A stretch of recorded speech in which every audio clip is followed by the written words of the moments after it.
சென்னை துறைப்பாக்கம் குமரக்குடி பிரதான சாலையில் கட்டுமான பணி ஒன்று நடைபெற்று வருகிறது. இன்று காலை அந்த கட்டுமான பணிக்கு வந்த மாரி என்பவர் அங்கு சூட்கேஸ் ஒன்று இருப்பதை கண்டு பணிக்கு இடைஞ்சலாக இருப்பதை சூட்கேஸை அங்கிருந்து தள்ளியுள்ளார்.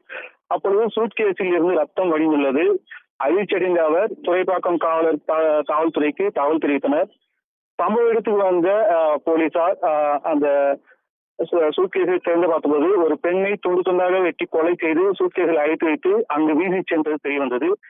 இது குறித்து காவல் உயர் அதிகாரிகள் தகவல் தெரிவிக்கப்பட்டு சம்பவ இடத்துக்கு வந்த காவல்துறை உயர் அதிகாரிகள் அந்த சூட்கேஸை திறந்து பார்த்தபோது ஒரு பெண்ணின் உடல் துண்டு துண்டாக வெட்டி சூட்கேஸில் இருப்பது தெரிய வந்தது. தொடர்ந்து சம்பவ இடத்தில் சென்னை இணை ஆணையர் சி சக்கரவர்த்தி, அடையார் துணை கமிஷனர் பொன் கார்த்திக் குமார் காவல்துறையின் சம்பவ சூட்கேஸை கைப்பற்றி விசாரணை மேற்கொண்டனர்.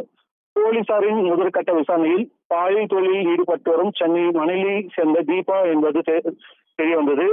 திருமணம் ஆகாமல் பாலியல் தொழிலில் ஈடுபட்ட வந்த இளைஞர் மூலமாக பாலியல் தொழிலில் ஈடுபட்டு இங்கு துறைப்பக்கம் வந்துள்ளதாக முதற்கட்ட விசாரணை தெரிய வந்தது.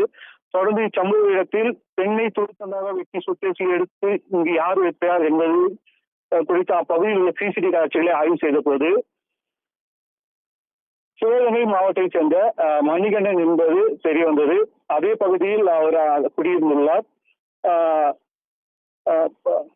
நேற்றிரவு வந்த பொழுது பணம் கொடுக்கும் விதத்தில் இருவருக்கும் வாக்குவாதம் ஏற்பட்டு பின்னர் சண்டையில் முடிந்துள்ளது.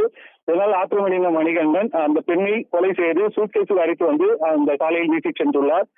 இது குறித்து துறைப்பாக்க போலீசார் மணிகண்டனை கைது செய்து தற்போது பணியிடத்தில் வைத்து விசாரணை மேற்கொண்டு வருகிறார். மேலும் தீபாவின் உடலை சென்னை அரசு மருத்துவமனைக்கு உடல் கூறு ஆய்வுக்காக எடுத்துச் சென்றுள்ளனர்.